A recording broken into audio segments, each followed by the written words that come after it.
Estado nesta quinta-feira, 2 de abril. Bandidos atiram contra posto policial e tentam roubar um banco na região de Curitiba. O Paraná registra o maior número de confirmações da Covid-19 de um dia para outro. E a quantidade de casos em Londrina surpreende.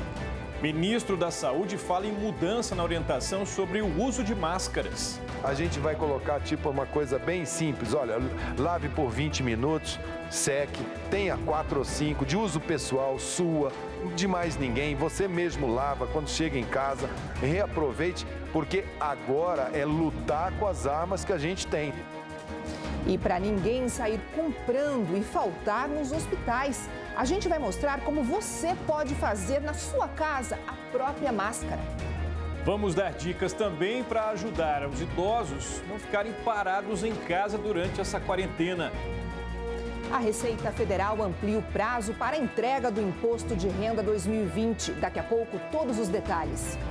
Vamos juntos, o Meio-Dia Paraná já começou e volta logo depois do intervalo. Até já! A imagem a vivo é de Paranavaí, 30 graus neste momento. Este é um convite da Medley para você. Nossa rotina está diferente. Então, que tal repensar nossos hábitos? Ler um novo livro, ver um filme diferente, criar uma nova receita. É hora da gente se cuidar. Vamos juntos. Medley. A Quinta Feirão Condor é assim. Frutas, legumes e verduras sempre fresquinhos, com preços imperdíveis. Você tem que aproveitar. Batata, R$ 1,99 o quilo. Manga Tome ou Pera Nacional, R$ 3,98 o quilo. Banana Caturra ou Mamão Formosa, R$ 1,99 o quilo. Maçã Gala, Caquipuiú ou Goiaba Vermelha, R$ 4,98 o quilo. Filé de tilápia com 800 gramas, R$ 20,90. Parcela loja em até 6 vezes sem juros em todos os cartões de crédito.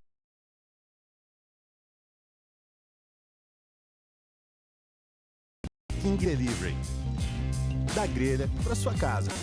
Peça agora mesmo nas principais plataformas. Burger King. Mulheres que enfrentam grandes desafios. Novo mundo. Logo depois que Ana se apaixonou, Joaquim sumiu misteriosamente.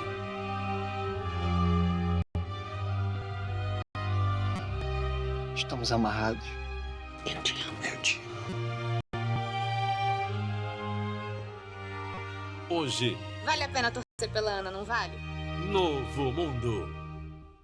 O que tem dentro de um copo de ninho? Alimente a curiosidade do seu filho com o novo Ninho Forte Mais, com um mix de vitaminas, minerais e fibra, agora ainda mais nutritivo.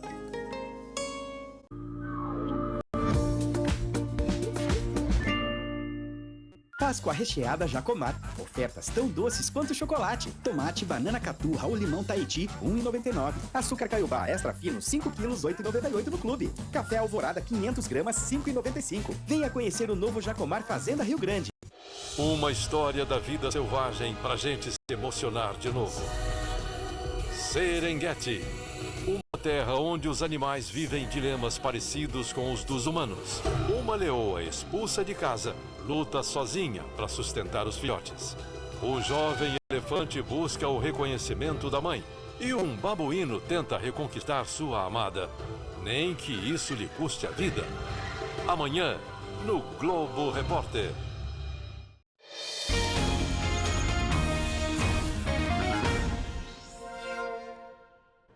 A polícia procura pelos bandidos que, nesta madrugada, atiraram contra o posto da PM de Quitandinha, na região metropolitana de Curitiba, e depois tentaram assaltar uma agência bancária.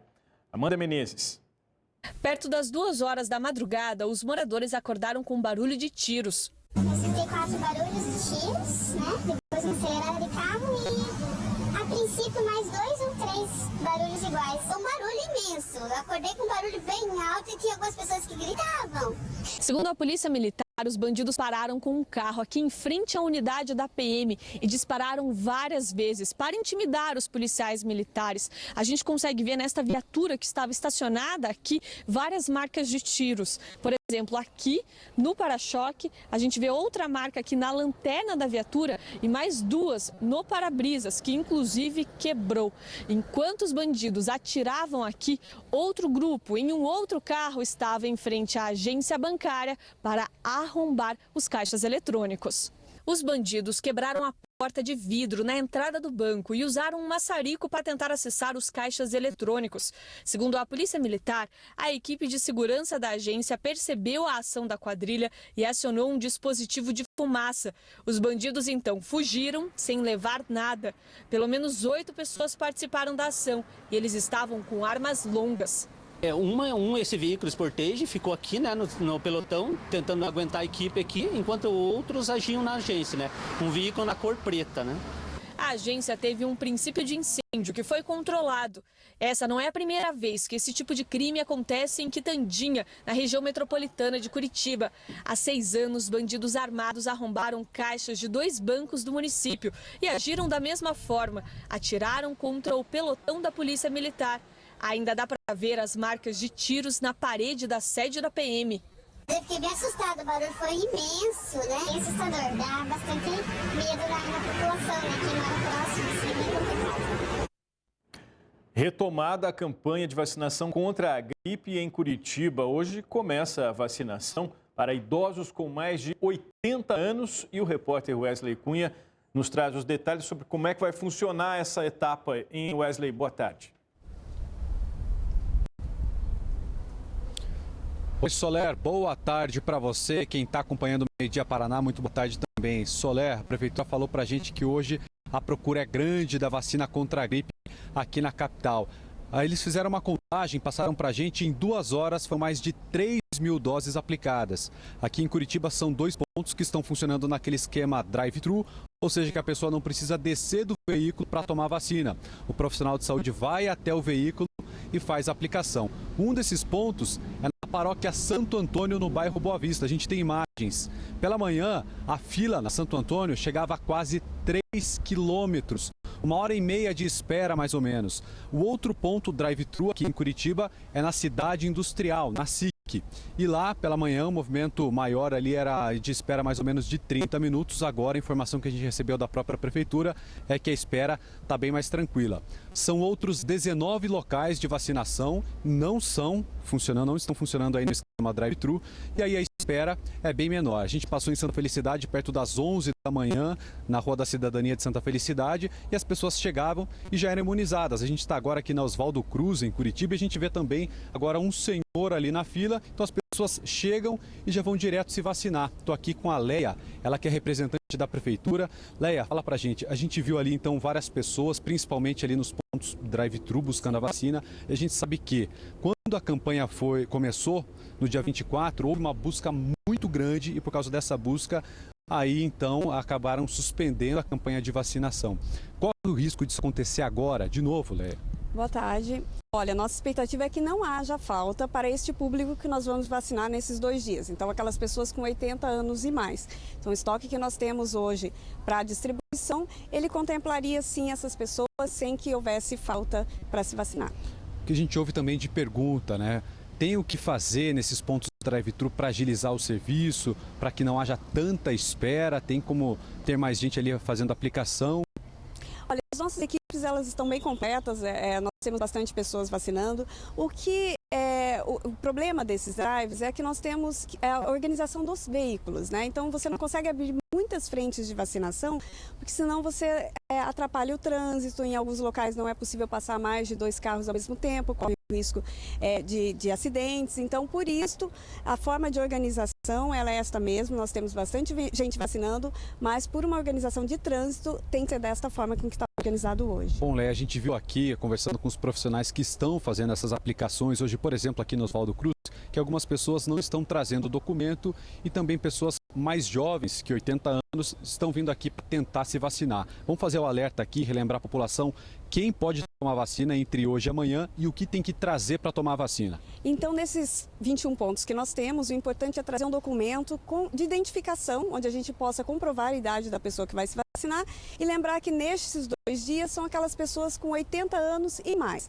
Num futuro próximo, nós temos a expectativa então de abrir para outras faixas etárias de idosos para que a gente possa contemplar toda a população que falta se vacinar. Então, reforçando, hoje e amanhã só para quem tem 80 anos ou mais. Bom, o horário da vacinação. Então, os horários são das 9 até as 17 horas em qualquer um desses pontos, né? Então, fora desses horários, a gente não estará vacinando. Tá certo, muito obrigado, viu, pelas informações. Pessoal, a gente lembra que essa vacina, ela protege contra a gripe, não protege contra o novo coronavírus, mas é muito importante as pessoas que estão nessa faixa aí de 80 anos ou mais nesse momento se vacinarem para não sobrecarregar o sistema de saúde. E se você quiser saber, então, ali 21 pontos de vacinação, está tudo certinho lá na nossa página na internet, o G1 Paraná. Soler. Obrigado, Wesley. O Paraná teve o maior número de casos confirmados de um dia para o outro da Covid-19. O último boletim da Secretaria Estadual de Saúde confirmou mais 44 casos aqui no estado e a repórter Ana Zimmermann fala com a gente sobre esses números. A maioria dos casos é de Curitiba, né? É claro que essa progressão vai permanecer assim diante da quantidade de pessoas que moram aqui, né, Ana? Agora, em Londrina, o número surpreendeu. Boa tarde. Boa tarde, Soler. Boa tarde a todos. Isso mesmo, Londrina teve de ontem para hoje o maior número de casos confirmados, 17 ao todos. Com esse último boletim, o Paraná conta com 229 casos confirmados da Covid-19 e 3 mortes. Como você falou, foram mais 44 casos, 26 homens e 18 mulheres. Uma informação interessante é a relação à idade dessas pessoas. Os casos são de pessoas entre 9 e 78 anos. Tínhamos feito um levantamento sobre as idades dos pacientes que tiveram casos confirmados no Paraná e não havia nenhuma criança. Agora já há um paciente com 9 anos de idade. As cidades que têm casos registrados de acordo com a Secretaria Estadual de Saúde são Curitiba, com 11 casos de ontem para hoje, 17 casos, como eu falei, em Londrina, de ontem para hoje, 2 novos casos em Foz do Iguaçu e também 2 em Arapongas e um caso em Campo Largo, um em Maringá, Assis Chateaubriand, Cianorte, Ibaiti, Fazenda Rio Grande, Pinhais, São José dos Pinhais, Quatiguá, Campo Mourão, Araucária e Cambé. Esses números da Secretaria Estadual de Saúde trazem 97 casos em Curitiba, mas a Prefeitura de Curitiba já relata 99 casos. É importante a gente explicar que as prefeituras fazem esse balanço ao final do dia, portanto o número fica um pouco defasado. A gente tem explicado sempre isso hoje aqui. Então, aqui no Meio Dia Paraná. Então, em Curitiba são 99 casos, 9 a mais de ontem para hoje, 16 pessoas estão internadas e 7 em estado grave aqui na capital. São 209 casos suspeitos e 48 pessoas já se recuperaram da Covid-19. Esses são os dados oficiais, os casos confirmados. Mas há vários dias profissionais da área da saúde têm falado para a gente que o número de casos pode ser bem maior, que existe uma subnotificação dos casos, não só aqui no Paraná, não só em Curitiba, mas no Brasil todo. E hoje a Folha de São Paulo, um jornal nacional, trouxe essa informação em todo o Brasil. Eles disseram que estados e municípios relataram aos jornalistas subnotificação gigantesca de casos no Brasil, que alguns estados e municípios têm um caso para cada 30 ou mais pacientes e que os demais doentes, então, não são reportados a nível federal. A gente procurou saber como essa situação, por que essa situação acontece, como ela está aqui no Paraná. Para saber por que isso acontece, a gente foi conversar com o presidente da Sociedade Brasileira de Medicina de Família e Comunidade. Ele nos explicou que faltam testes, claro, a gente tem essa informação desde o início da pandemia, e que a prioridade é para doentes mais graves. Portanto, alguns foram notificados até para o Ministério, mas só são testados os casos mais graves. Eu conversei mais cedo com ele por vídeo, vamos ouvir a entrevista. Até então, os casos confirmados, não notificados, mas os casos confirmados são os casos com exame positivo. Isso é como acontece lá fora também. Tá, então a gente pode ter essa diferença entre o número real da doença de duas formas. Os casos que são notificados, mas não são testados, que porventura venham a ser de pessoas contaminadas, e também os casos que sequer notificados são, porque as pessoas são orientadas a ficar em casa, as pessoas são assintomáticas. A gente pode ter, então, um número maior e que aparece nessas duas situações, é isso? Sim. Mesmo que a pessoa busque uma unidade de saúde, às vezes ela pode não ser notificada, né? O profissional de saúde que a atendeu pode entender que não é um caso que preenche critérios para ser considerado um caso suspeito. Então, sempre há algum grau de subjetividade nesse número. Alguns pesquisadores que têm feito esse tipo de estudo, e aí tem variações conforme a metodologia do estudo, mas, em geral, tem se estimado algo em torno de 10 vezes mais o número de casos de fato existentes do que o número de casos que a gente tem com confirmação laboratorial no momento. Então, de acordo com os médicos, o número de casos reais existentes da Covid-19 pode ser até 10 vezes maior do que o dado oficial. E a gente relembra que o dado oficial aqui no Paraná é de 229 casos confirmados, aqueles casos por exames. Nós fomos procurar um médico que trabalha mesmo recebendo as pessoas numa UPA, na UPA de Colombo, para nos explicar como é que acontece isso no dia a dia, como é que é feito o atendimento. Ele nos relatou o seguinte: primeiro, que o movimento na UPA diminuiu bastante, porque agora só vão praticamente os casos urgentes. As pessoas evitam, até por orientação até do Ministério da Saúde, procurar o serviço médico, a não ser que seja realmente necessário. Portanto, o número caiu bastante, mas dos casos que eles recebem por dia lá, 80% são de pacientes com gripe. Ele calcula mais ou menos assim 300, 350 pacientes dia e mais de 200 casos gripais. E várias vezes eles passam um dia sem fazer nenhum teste. Desses 200 pacientes por dia, poucos são testados. Vamos ouvir a entrevista desse médico. A procura na UPA de Colombo, igual que em todas as UPAs do Paraná e do Brasil, diminuiu aproximadamente 20%. Mas os casos com gripe ou com sintomas gripais aumentou entre 70% e 80% das consultas são com sinais de infecção gripal. Isso significa lá na UPA no Maracanã, em Colombo, mais ou menos 200 casos por dia de pessoas com sintomas gripais? Aproximadamente isso. E quantas dessas são testadas? Por orientação do Ministério da Saúde, para o Brasil inteiro, os testes estão sendo restringidos exclusivamente para pacientes internados graves e para funcionários da saúde que têm algum sintoma gripal. Então, se eles não se enquadram dentro disso, não é testado. Normalmente, por dia, se testa um ou não se testa ninguém. Então, na prática, chegam 200 pessoas com sintomas gripais, uma ou nenhuma é testada. É testada, exatamente.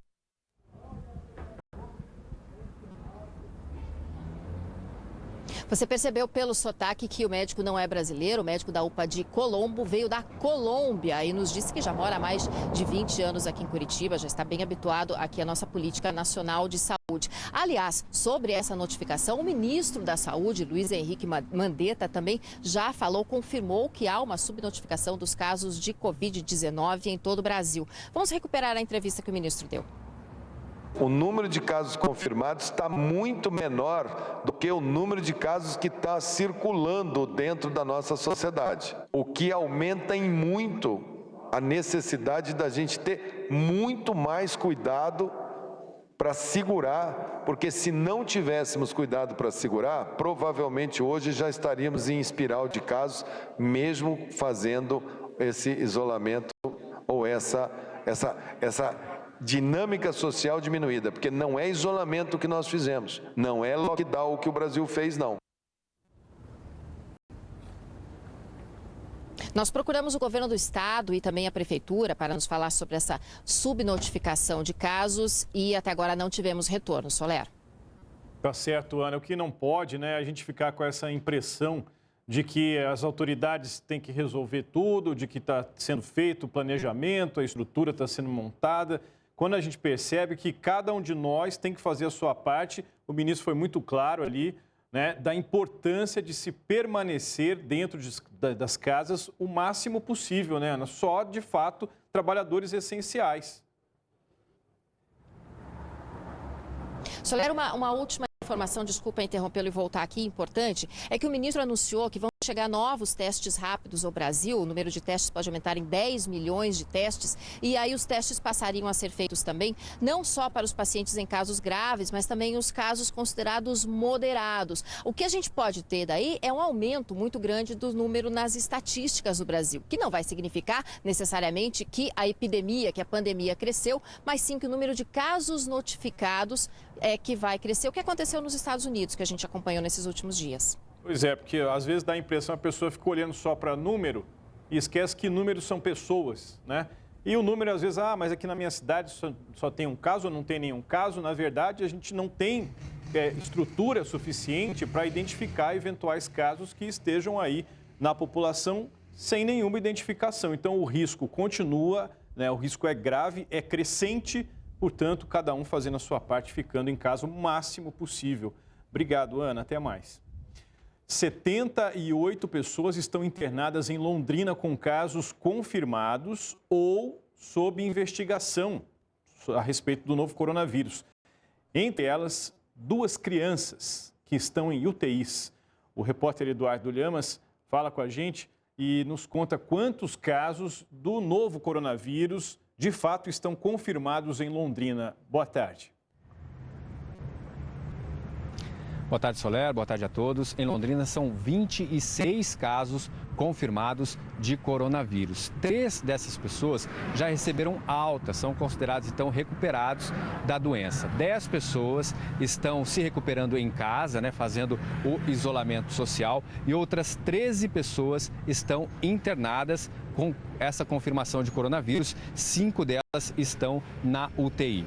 Outras 65 pessoas estão internadas com problemas respiratórios e foram colhidos exames dessas pessoas para saber se o problema que gerou essa questão respiratória é ou não a Covid-19. Então, aguardando o resultado desses exames. Dessas 65 pessoas, 60 são adultos, né? E 13 delas estão na UTI.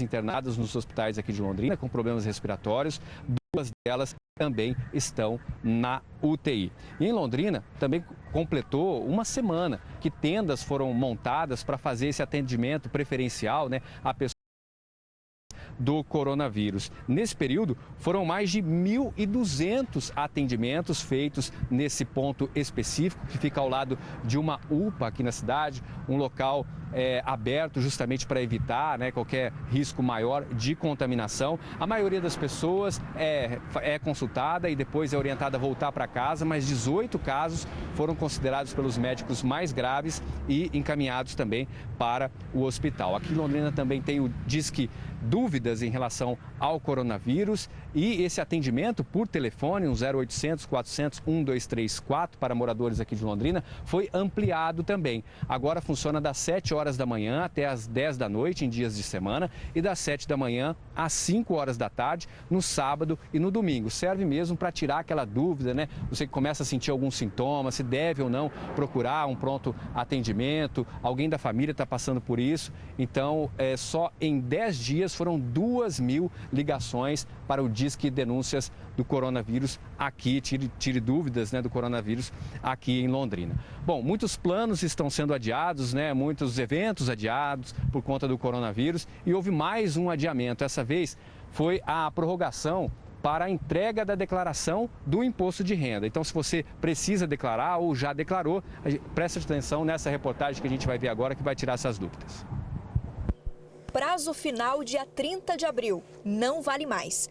Anota aí que você, contribuinte, tem até 30 de junho para entregar a declaração do imposto de renda, prazo que começou a contar no início de março. Nós já tivemos aí há algumas semanas alguns pleitos de entidades de classe, sindicatos de contabilistas, sindicatos de empresas de assessoramento, solicitando o adiamento desse prazo porque não conseguiam, muitas vezes, o acesso aos documentos do contribuinte que eram necessários para fazer a declaração.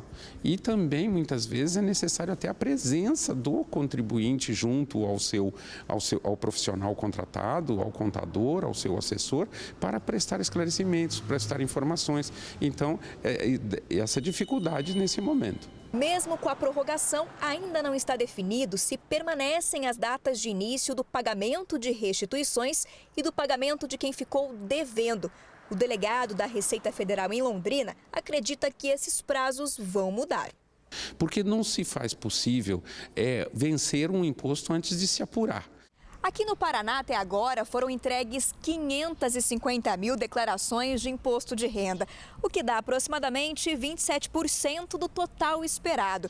Segundo a Receita Federal, o número está um pouco abaixo da média dos anos anteriores para esse período. já seria um reflexo das dificuldades que motivaram a prorrogação do prazo final. Mesmo com a mudança, as regras para a declaração continuam as mesmas, como a básica, de que vale para quem em 2019 recebeu mais de R$ 28.559 em rendimentos tributáveis. Se você ficou com alguma dúvida sobre a declaração do imposto de renda, a orientação é para entrar no site da Receita Federal e lá você encontra mais detalhes. Ana. Soler, eu convido o pessoal de casa a olhar comigo essa imagem que está aqui aparecendo no nosso telão, espelhada diretamente do aplicativo Você na RPC. É uma camisa. O que isso tem a ver hoje com o nosso jornal? Sabe o que ela virou? Esta máscara, e foi confeccionada em casa pelo Ademil, que tem uma habilidade um pouco mais elaborada do que muita gente. Mas por que eu estou mostrando isso? Hoje, a gente teve uma nova orientação, que veio diretamente do ministro da Saúde, Luiz Henrique Mandetta. Ele passou novas orientações sobre o uso de máscaras. E a gente vai trazer para vocês daqui a pouquinho, passo a passo, para você confeccionar na sua casa, com o material que você já tem, inclusive uma peça de roupa, como o Ademil mostrou para a gente que ele já fez, máscaras para a sua proteção individual, proteção da sua família. São máscaras de uso que você vai... Não é para vender, é para você usar mesmo com o que você tem ali, ou até mesmo doar para pessoas que precisem, e para não sobrecarregar a compra desse material que precisa, neste momento, ser destinado ao pessoal da saúde. Já todo esse material é um material muito ilustrativo, muito simples e muito importante de você, inclusive, prestar atenção. Seguindo aqui com a participação dos nossos telespectadores, cada dia a gente se surpreende, né? Quando a gente recebe uma quantidade imensa de fotos e de mensagens. E essa da Yasmin é muito bonitinha. Ela desenhou a casa dela. E aqui do ladinho está o corona, ó, bem longe, não vai entrar não. A Yasmin está em casa, está protegida pela família e está esperançosa. A gente também traz essa pequena que a Vanessa mandou para a gente, a Sofia, que está fazendo caligrafia, está desenhando, está aproveitando o tempo, está realmente estudando ali, pequenininha. Também temos a Elisiane, mandou para a gente a foto da filhota aqui também, brincando, com a carinha ali meio serinha, né? Mas é isso, a gente está em casa, a gente tem que promover as brincadeiras dentro do possível, diálogo, trazer a família sempre unida para, como a dona Wanda disse, sabe o que ela escreveu? Tô de boa, tô em casa, me cuidando. Sou do grupo de risco, mas sei me cuidar. É isso mesmo, dona Wanda. Fica em casa e dá esse bom exemplo para todo mundo, né, Soler? Sem dúvida, cada um fazendo o que pode, né, o máximo possível para ajudar nessa prevenção à pandemia. E a Assembleia Legislativa aprovou um decreto que reconhece estado de calamidade pública em Cascavel por conta do novo coronavírus. O repórter Cícero Bittencourt explica para a gente o que isso significa. Cícero, boa tarde. Oi, Soler, boa tarde para você e para todo mundo. Isso significa que agora a Prefeitura de Cascavel vai poder remanejar o orçamento sem ferir a lei de responsabilidade fiscal. O município vai, por exemplo, poder tirar dinheiro de que estava previsto em alguma área específica para investir justamente na saúde. Além disso, a Prefeitura também vai poder estourar o limite da folha de pagamento, além daquele limite prudencial que é determinado pelo Tribunal de Contas do Estado. Ou seja, a Prefeitura vai poder contratar mais médicos e enfermeiros nos próximos meses. Segundo a Prefeitura, a cidade foi a primeira a fazer esse pedido e ontem os deputados estaduais aprovaram essa permissão para gastos extras até o fim desse ano. Eu estou aqui no hospital de campanha que a gente mostrou nessa semana no Meio Dia Paraná, que estava sendo preparado para receber pacientes com o novo coronavírus. A estrutura já estava pronta e agora o pessoal começou a montagem dos leitos. Colocaram já as camas, o suporte para soro, as poltronas, todos os móveis para receber os pacientes. A previsão é que 44 desses leitos fiquem prontos já nessa semana. Aí no sábado e no domingo o pessoal vai fazer a higienização, para que já na segunda-feira toda essa estrutura de mais de 5.000 metros quadrados que foi montada em 2 dias aqui no Centro de Eventos e Convenções de Cascavel já esteja pronta à disposição para receber já a partir da semana que vem, então, pacientes que estejam com sintomas da Covid-19. Só antes da gente terminar, Soler, atualizando como é que está a situação aqui na cidade, a Prefeitura de Cascavel, no último boletim divulgado ontem, no fim da tarde, confirmou que agora 14 pessoas testaram positivo para a Covid-19 aqui em Cascavel, Soler. Obrigado, Cícero. Bom, Cícero aí mostrando, né, mais uma estrutura que logo vai estar funcionando lá em Cascavel para o atendimento aos pacientes. Profissionais de saúde que, inclusive, precisam tomar conta evitar o contato com a família deles, por causa do risco de contaminação. Por isso, em Foz do Iguaçu, muitos estão hospedados em um hotel. O repórter Matheus Scavazini vai falar com a gente sobre esse assunto. Matheus, tem outros hotéis abertos aí na cidade ou só este aí ocupado por profissionais da saúde? Boa tarde.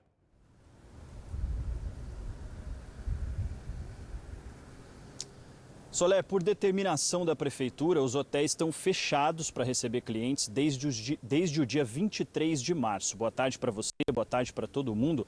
Esse hotel que está aqui bem atrás de mim, ele já está disponibilizando quartos de forma gratuita para os profissionais de saúde que estão trabalhando diretamente no combate ao novo coronavírus. Esses profissionais chegam até aqui indicados por 2 hospitais aqui da cidade, o Costa Cavalcante e também o Hospital Municipal, que é o hospital de referência no combate à doença. A intenção é justamente evitar que esses profissionais acabem de alguma forma levando a doença para casa e transmitindo. 30 quartos disponíveis aqui no hotel, 9 já estão ocupados por médicos e também enfermeiros. Aliás, hoje aqui em Foz do Iguaçu também foram retomadas as sessões na Câmara de Vereadores, só que tudo de forma virtual, como já acontece em algumas cidades do Brasil, em muitas cidades do Brasil, como a gente vem acompanhando. Foram discutidos principalmente medidas de urgência no combate ao novo coronavírus. Entre eles, uma alteração no projeto Juro Zero, que, caso seja aprovado, ele vai liberar 3 milhões de reais para a Prefeitura cobrir juros de empréstimos a pequenos empresários por meio de instituições financeiras. Além disso, também foi apresentado um projeto pela Câmara para a Prefeitura com um estudo fazendo sugestão de cortes no orçamento em gastos emergenciais que para eles são considerados não essenciais ou que podem ser adiados, e essa de reais que vão ser revertidos para o combate ou para diminuir os impactos do novo coronavírus aqui em Foz do Iguaçu. Voltamos com você. Obrigado, Matheus. Deu uma travadinha aí no teu sinal, aí, mas conseguimos compreender a tua informação. Obrigado. Agora a gente vai para o Noroeste. Cianorte tem 9 casos do novo coronavírus já confirmados e a gente fala com o repórter Rafael Costa, porque a Santa Casa da cidade está pedindo socorro. Por quê, hein, Rafael? Boa tarde. Oi, Solero, uma boa tarde para você, uma boa tarde a todos. A Santa Casa aqui de Cianorte é administrada por uma fundação filantrópica, sem fins lucrativos, e por isso está pedindo doações, como por exemplo de álcool 70, de sabão líquido, papel toalha, enfim, de produtos de higiene e limpeza. Além disso, de alimentos também. Ainda a Santa Casa pede também ajuda com produtos que os profissionais de saúde acabam utilizando, como, por exemplo, luvas, toucas e até as máscaras. A Santa Casa, ela é o hospital de referência para 160 mil habitantes aqui de Cianorte, do entorno de Cianorte no todo. Ela atende 11 municípios aqui ao redor. E aí, o que acontece? A Santa Casa diz que, inclusive, precisa de doações de dinheiro, seriam bem-vindas, porque está procurando produtos como as máscaras e não está encontrando. E quando encontra, esses produtos estão mais caros. A gente conversou com a direção hoje cedo e o superintendente fez, inclusive, um alerta. Vamos ver. Hoje nós temos dificuldade já para encontrar máscaras cirúrgicas, álcool em gel, nós temos um estoque bom, mas também começamos a ter uma certa dificuldade, luvas para procedimentos também e as máscaras N95 também. Então o que a gente até solicita é que a população mantenha calma, mas procure, não tendo sintomas, não utilizar esses equipamentos, porque eles com certeza vão fazer falta nos hospitais. Então a gente precisa da colaboração de todos. Quem quiser ajudar o hospital pode levar a doação até o hospital